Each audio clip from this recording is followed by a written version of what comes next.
Hollywood Held Hostage. I'm Rebecca Lieb. I'm Jason Horton. And this is Ghost Town.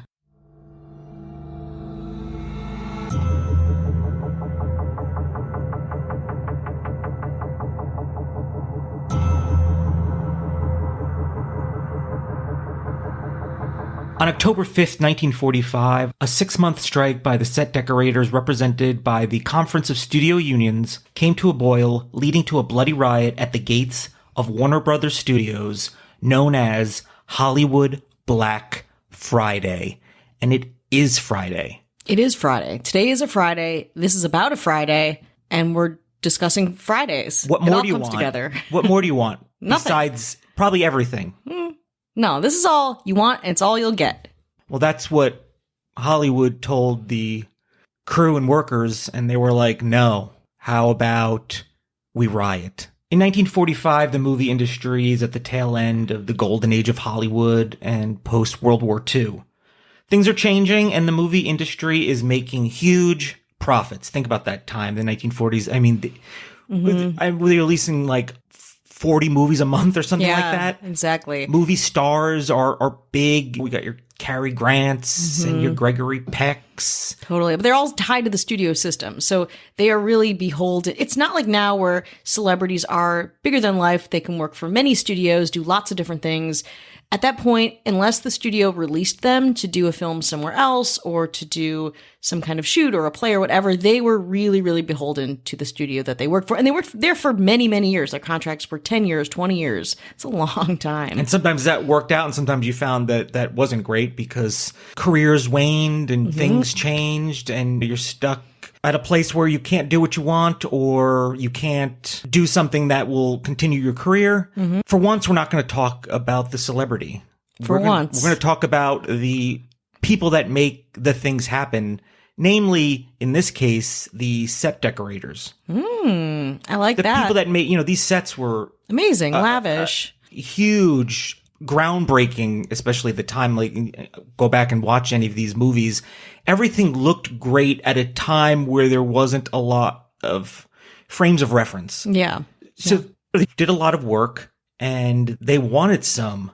And the studios were like, how about no? And they were like, well, how about Hollywood Black Friday? Nice. I love it. Studios, they're just small nonprofits. They don't really make a buck, not really power players. So who are the set decorators to ask anything of them? And in general, post-World War II, the economy is great. People are spending a lot of time consuming entertainment. Yeah. And especially going to the movies, watching TV, but going to the movies. And they were making so many. So things were booming. It wasn't, there weren't lean times. No. And this also, one of the only facts I remember from middle school history class is that one of the only industries that was booming during both wars was the movie industry, entertainment. And when we say entertainment at this point, it was just movies, maybe horse races, but mostly movies. And really during any economic decline or recession, entertainment still, you need an escape. People always want to be entertained.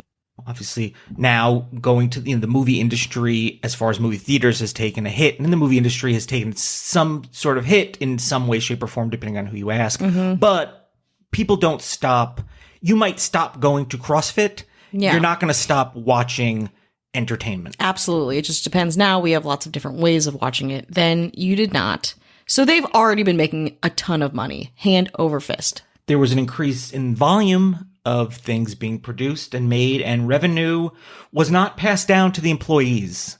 Things were going up, and the employees were paid at what they, at the time, was like, well, this is kind of fair in congruence to what's going on. But as things went up, they're like, why are we still, because we're producing more and things are getting more complex, but our pay is not changing. Yeah. In March of that year, about 10,500 CSU workers went out on strike, and the CSU is the Conference of Studio Unions. So this would lead to delay of many films, including David O. Selznick's Duel in the Sun with Gregory Peck and Orson Welles. Big names. Big names. Big movie. And Night and Day with Cary Grant, Cole Porter. At the time, the studios had about 130 films in the can and could wait out the strike for some time. Even so, some studios such as Disney and Monogram, along with others, negotiated with the strikers.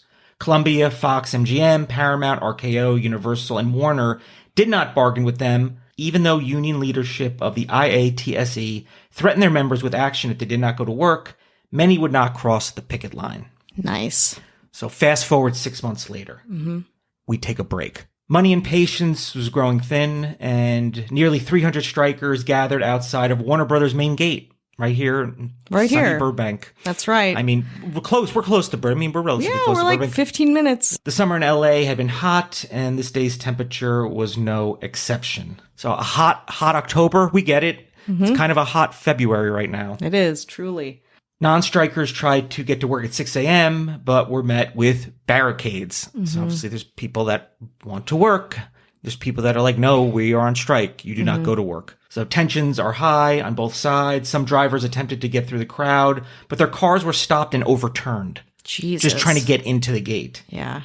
Soon reinforcements for both sides were there, and nearly 1,000 people faced off as Los Angeles and Glendale police, that's a little closer to my hood, They're bringing in the reinforcements, were called in to help Burbank police and Warner Security as workers tried to crash the gates. All hell broke freaking loose. Yeah, I cursed.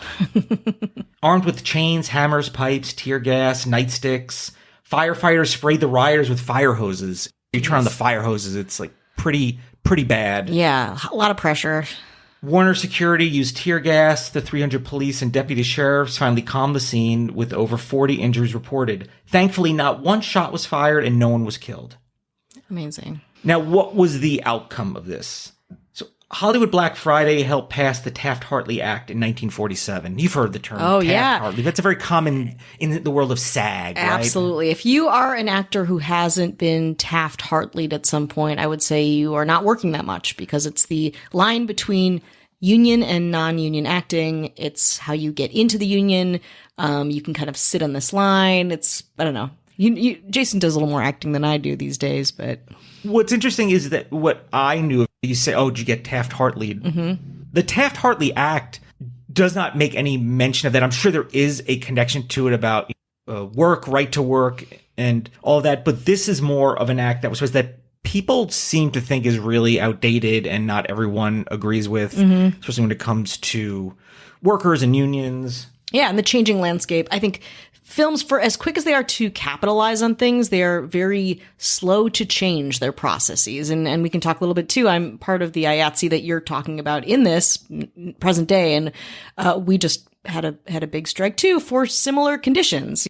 It's just the idea of films making a lot of money and the people that work that hurt themselves, essentially, the people that go so far in this specific context where it's like you're expected to work so many hours and not take a break, and everyone's contracted. And you don't get any, if it's on the streaming services, you may not get, if you're a writer or an animator or whatever the case may be, or some part of the crew, you're not getting a piece of that, even though it's hitting many different platforms and landscapes. Making a lot of profit from those, but you're not seeing that. Specifically, Taft-Hartley prohibits certain union practices and requires disclosure of certain financial and political activities by unions and right to work laws. So there's the idea of right to work and the idea of this law. Hey, listen, unions, you can't just put a stranglehold on the industry whenever you feel like it, but then that's the part of the union. So it depending on kind of how you feel about union, there's things to feel about both. Things can be very corrupt, but also can be very necessary. Yeah, there's such a double-edged sword. As someone who's a proud union member to a couple of different unions and who've known organizers and people involved, it's in place to protect the worker, but oftentimes it becomes much bigger than the worker itself, and that's really unfortunate, especially when you try to get to work and your car's overturned. And if a podcaster doesn't tell you that, who can you trust?